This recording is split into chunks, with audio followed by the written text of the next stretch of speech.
If I go 2 minutes over, how much, You'll get a grade. how bad of a, Don't. Don't. Watch your card. Know that when you get that 10-minute card, you've got 3 more minutes left. okay. All right, thank you. Do you want me to give you a halfway point too? Sure. Yeah, just put your hand up or something. So I'm at 5 or 6. 6. Hey everybody, my name's Lexi. I'm here to talk to you about the importance of hemp. It is an amazing plant. It can house us, clothe us, feed us, and transport us. What do you really know about hemp? Well, I'm here to tell you. By the end of this presentation, I hope that you will be just as excited about hemp as I am. I'm going to talk about where hemp comes from and how it grows, about some of its history, and about many of its uses. Because of its renewability and versatility, it can help create a sustainable green economy, benefiting both the people and the environment. So what is hemp and how does it grow? Well, there's 3 different types of hemp to start off with. The one that I'm not really going to talk about, and I need to make this distinction clear, is containing THC. That is a type of the same family, but there's 2 other types. There is a seed producing and a fiber producing, and they are both actually contain anti-THC in them. So if you want to try to get high off of those, feel free, but it's going to give you a headache. So we have a large variety of hemp, but here is the stalks of the fibers. And interview I did with this lady, Emily Payton, who is an hemp activist, she said there will be 200 to 300 plants per square yard, and it grows anywhere from 10 to 15 feet depending on the variety. So a huge amount in one small space. It also happens to be the 2nd fastest growing plant after bamboo. And it grows all around the world. Also an exciting fact, right up the road in Vermont, they just passed a bill 134 to 4 that we are going to be able to grow legally in Vermont, not federally, but in Vermont, industrial hemp. That should be starting this year. So I'm going to talk a little bit more about its history now. And back in 4000 BC, China is one of the first documented uses of the plant itself. And I have a little interesting quote here about a little bit more recent history. Britain, as a strong naval power, had come to depend on hemp fibers for the ropes and sails of its fleet. This dependence made cannabis into an important cash crop, one so essential that early colonial law actually mandated farmers to grow the plant. For the name of the material employed in sail-making canvas is, in fact, derived from the word cannabis. It was so central was cannabis to the economy of the colonists that it could actually be used to pay their taxes. It was considered legal tender from 1631 to the beginning of the 19th century. And both George Washington and Thomas Jefferson grew it on their plantations. So, what actually happened? Why did it become illegal?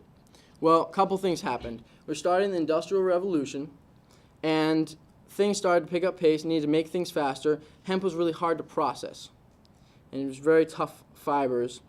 And also one big thing that changed was we started going into steamboats versus sailboats, and there was the huge need for sail from hemp fiber before. So a bunch of different reasons came up that hemp was less necessary. And at the same time, we have William Hearst, who was owner of many, many newspaper companies, he had just bought, I believe it was thousands of acres of trees in order to use them for processing to make his newspapers. So this is a big cash investment that he's put down, and he sees that hemp is going to be a threat. And at the same time, DuPont was researching petrochemicals to make materials that hemp can also make, fibers, so they both kind of get together and like, all right, they put out some propaganda. They decide, well, we can't target hemp because hemp is great, but what we can target is marijuana. So you see here, Reefer Madness, it's a smoke of hell, right? They target that and they convince people that it's bad, and easily after that they're able to make marijuana and hemp join the same boat and become legal. So at the same time, we are Henry Ford is building cars out of hemp. He got a train of 40,000 cars, and they're built out of hemp, and they're made to run on hemp. Henry Ford dreamed that someday automobiles would be grown from the soil. In 1941, the Ford Motor Company produced an experimental automobile with a plastic body composed of 70% cellulose fibers from hemp. The car could absorb blows 10 times better than steel, and it was without denting and was designed to run on hemp fuel. So I want to talk about its uses now, because there is a lot that it can be used for. You might have been wondering what these bricks are out here in front of me. These are Hempcrete bricks. When you process the plant of hemp, you get 70% of what's called herds, and this is the byproduct after the fiber, and that can be used as like this, the inside of the plant, and this is mixed with lime, and this is just an example of how it would look. You've got the actual block itself before it's got any kind of stucco or anything on the outside. But hemp bricks like this, well, you wouldn't actually use the brick. You would put it in a foundation and you'd actually layer it. You build the house up. And it's kind of hard to see right here, but you can tell that these lines that this is actually layered. So you build it part by part going up. It's mixed with lime, and it actually condenses over the years to make it even stronger. It's earthquake resistant. It's virtually fireproof. It is termite bug resistant. Like, they don't touch it at all. It breathes. It keeps your house cool in the summer, keeps it warm in the winter. Virtually the best building tool we could possibly use, and we can grow it from our soil. So it also makes great insulation. And then the fibers themselves can be made into paper, and the paper itself can be recycled up to 7 times, and also can be made without acid and without chlorine, which makes it safer and more environmentally friendly. You can make it into plastics, okay? Seems surprising, but you can. So you got CD cover, you got car parts, you can make it into rope. The fiber is so useful. Actually, the leftover fiber, it can be made into plywood, and the plywood itself is actually stronger, more durable than normal plywood, and it actually holds nails even better. So also the fiber is great for making linens and clothes. You can see this hemp suit is made here, and the fibers. And that goes for the all the fibrous uses, but then you got the seed still, and the seed is very, very nutritious. You can make oil out of it. You can eat the seed in your cereal. You can actually use it to make ice cream. It has omega-6 fatty acids, omega-3 fatty acids, it has a lot of protein, and it has a lot of, these really good fats and this really good stuff in it for you. So besides that, it's actually really good for your body. You can use it as cosmetics, soap. The oil is really good for the skin, and it's starting to be used more and more in that way. Also, the last point I want to make about how it's used is that it can be used to make the oil for ethanol. You can ferment the plants, and you can run your cars on them. So this is really exciting because we could have all of our cars running off oil that we have produced in our own country, which would eliminate needing to use fossil fuels.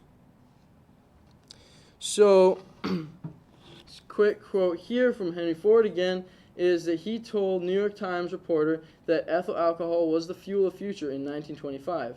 He expressed an opinion widely shared by the automotive industry. The fuel of the future is going to come from fruit like the sumac out by the road, or from apples, from weeds, from sawdust, almost anything, he said. There is fuel in every bit of vegetable matter that can be fermented. There's enough fuel in 1 year's yield of potatoes to run the farm for 100 years.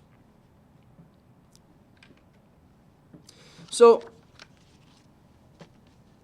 because hemp is such a valuable, renewable resource, we can use it in our society. And I have another quick quote here from Emily Payton, who is a hemp activist from Vermont. And she said, "It is truly a guardian species to human beings, and we are very lucky to have an exciting and hopeful future to move into. It is not an invasive species, and the idea that we can grow our own cars and fuel is fantastic." So, I encourage you, spread the word about hemp. Tell people what it really is. Tell people how beneficial it really is. And by us moving forward, informing more people, we are able to help bring the laws about to change. And we're going to be able to grow hemp more and more in the future. Hemp is awesome. Hemp is great. Hemp can make and fill your plate. And in this future, we will be creating more jobs. We will be bringing power back to the people, and we would be creating a more sustainable, more green future. Join a future of hemp. Thank you very much.